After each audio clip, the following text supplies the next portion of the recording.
खुशामदीद दोस्तों। उम्मीद है आप सब लोग खैर खैरियत से होंगे। कल की वीडियो में हम दो बियरिश सिनेरियो डिस्कस कर रहे थे, जिसमें मैंने आपको बताया था कि एक सिनेरियो डायरेक्ट सेल ऑफ की तरफ जा रहा है और एक में पहले पुल बैक है और फिर सेल ऑफ की तरफ जाएंगे हम। तो इस जगह पर थे हमने ये वेव 4 का येलो में, ये जो येलो वेव 4 है, इसका रेजिस्टेंस एरिया डिफाइन किया था।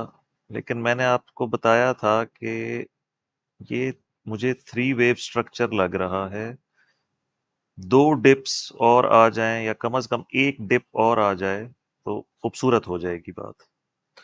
तो दो डिप्स आ गई हैं हमारे पास। तो अब हमें इसको फिर से रीलेबल करना पड़ेगा, क्योंकि अब हमारे पास कल के निस्बत ज्यादा डेटा आ गया है, कैंडल्स की तादाद ज्यादा हो गई है। ये जो रेजिस्टेंस एरिया है इसको मैं हटा रहा हूँ। ये इसने अपना काम कर दिया है, ड्यूटी फुलफिल हो गई है इसकी। अब हमारे पास वेव 1 और वेव 2 तो बिल्कुल क्लियर है। 3, 4 और 5 का थोड़ा सा झगड़ा बाकी है, उसको हम देखते हैं कि कहाँ पे एडजस्ट करना है। ऑप्शन नंबर 1 ये है कि हम वेव 3 को यहां पे रखें, वेव 4 यहां पर हो और वेव 5 अभी चल रही है। फिलहाल चूंकि हमारे पास अभी आज के दिन का लो है 60 का, तो हम इसे यहाँ रख देते हैं, कंसीडर कर लेते हैं कि वेव 5 कंप्लीट हो गई है।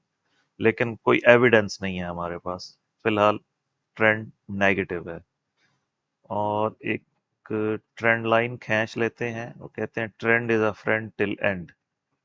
तो जब तक ट्रेंड चल रहा है वो हमारा फ्रेंड है और हमने उसके साथ दुश्मनी नहीं करनी है। तो या 3500 पे आप एक ट्रेंड लाइन खींचें और ये जो जगह है वेव 2 के साथ वाली, इस कैंडल के साथ आप इसको टच करें तो हमारे पास 3-4 टच पॉइंट्स आ जाते हैं जी। 1, 2, यहाँ पे थोड़ा सा रह गया है, 3, और ये एक और बनने वाला है टच पॉइंट 4। तो ये एक वैलिड ट्रेंड लाइन है। जब हमारा ये मूव डाउन जो है कंप्लीट हो जाएगी, तो एज ए फर्स्ट साइन कह लें आप, फर्स्ट इंडिकेशन कह लें कि ये ट्रेंड लाइन टूटेगी और इसको जो तोड़ेगी वो इस तरह की एबनॉर्मल कैंडल होगी। और एक दफा वो इसको तोड़कर ऊपर जाएगी, अब दूसरी दफा इसको रीटेस्ट करेगी। रीटेस्ट करने के बाद फिर हम इस तरफ आएंगे जो हमने कल अपना रेजिस्टेंस एरिया बनाया था, इसको आगे लेकर जाना पड़ेगा हमें और इसको दोबारा नए फिब खींचने पड़ेंगे। टॉप तो इसका वही रहेगा 3500, बॉटम हम इसका कर देते हैं जी आज का लो 3260। ठीक है जी। तो अब आप यूं समझ लें कि अगर ये वेव कंप्लीट हो गई हैं, इसी तरह लेबल रहने दें और वेव 5 को कंप्लीट समझ लें, तो ये वाली जो वेव 1 है वो यहाँ कंप्लीट होती है और ये वाली जो वेव 2 है ये उसका रेजिस्टेंस एरिया होगा। और वेव 3 अभी आनी है।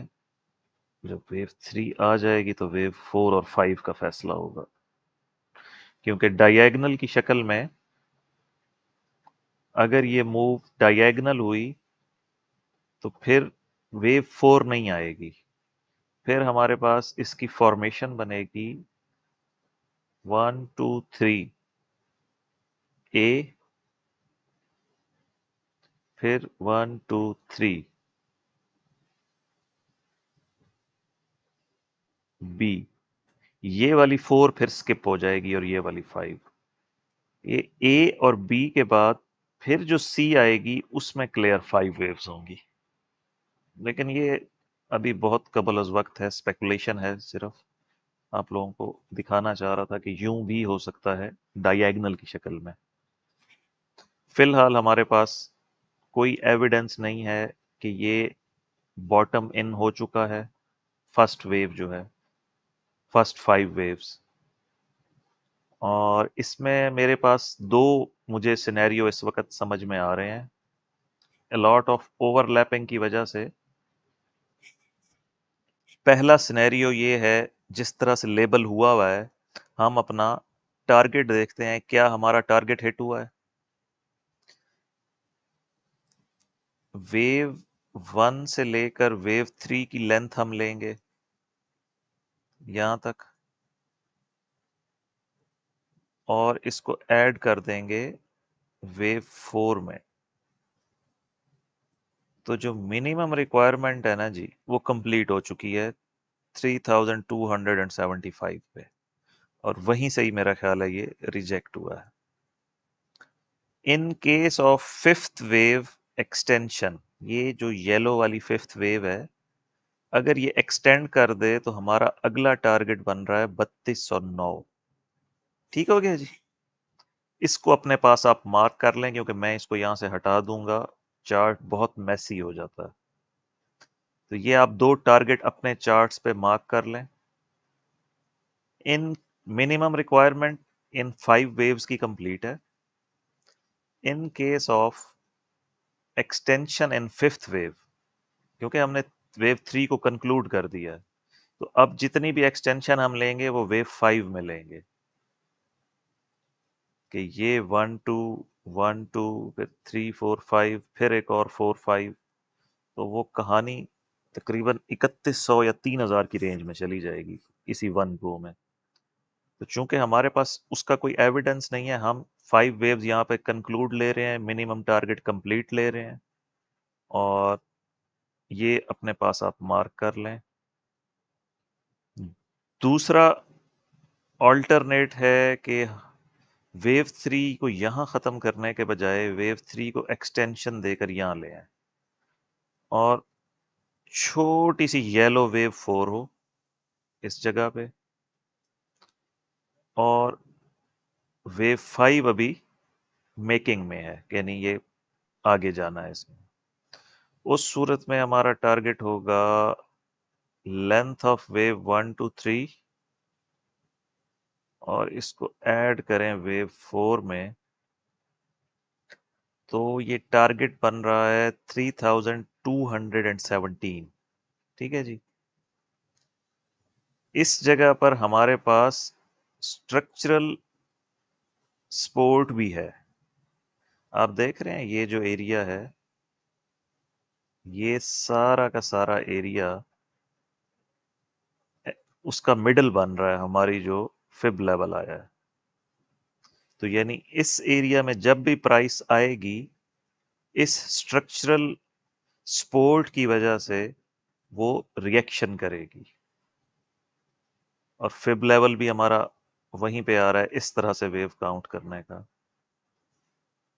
तो ये दो सिनेरियो हैं फिलहाल। ऊपर अगर जाता है तो आपको मैंने बता दिया है कि सबसे पहले उसका सिग्नल होगा कि वो ये ट्रेंड लाइन तोड़े।